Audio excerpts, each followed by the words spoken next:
Si Fatima Bosch ng Mexico ang bagong Miss Universe. Pero nabahira ng kontrobersiya ang kompetisyon. Ang isang nagbitaw na judge, inakusahan ng pagkapanalo ni Bosch na peke at luto. Yan ang entertainment spotlight ni Bea Pinlac. Miss Universe is Mexico! Fatima Bosch ng Mexico kinoronahang 74th Miss Universe.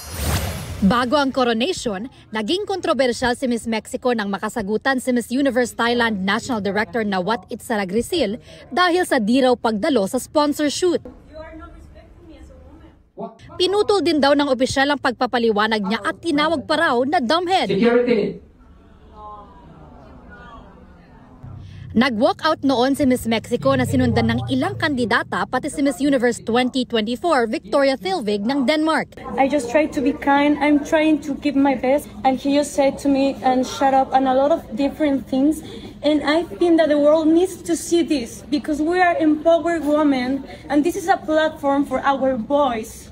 And no one can shut our voice and no one will do that to me. Nagsorry si Nawat kay Miss Mexico at iba pang kandidata sa anyay misunderstanding sa pageant.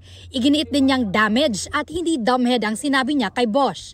Sabi naman ng Miss Universe organization, prioridad nila ang respect, safety and integrity ng lahat ng participants, staff at stakeholders. Third runner-up ang pambato ng Pilipinas na si Atisa Manalo. First runner-up si Miss Thailand at nasa top 5 din si Miss Venezuela at si Miss Cote d'Ivoire. Pero ang resulta ng kompetisyon, luto or rigged ayon sa Lebanese-French musician na si Omar Harfouch na nag-resign bilang judge 2 araw bago ang coronation. Handa raw niyang kasuhan ng Miss Universe organization. Aniya, may binuo na raw na jury at pumili ng top 30 bago pa dumating ang official jury ng pageant. Dagdag niya, magkasosyo raw sa negosyo ang may-ari ng Miss Universe na si Raul Rocha at tatay ni Bosch. At kinausap siya ni Rocha at anak nito para ipanalo si Miss Mexico.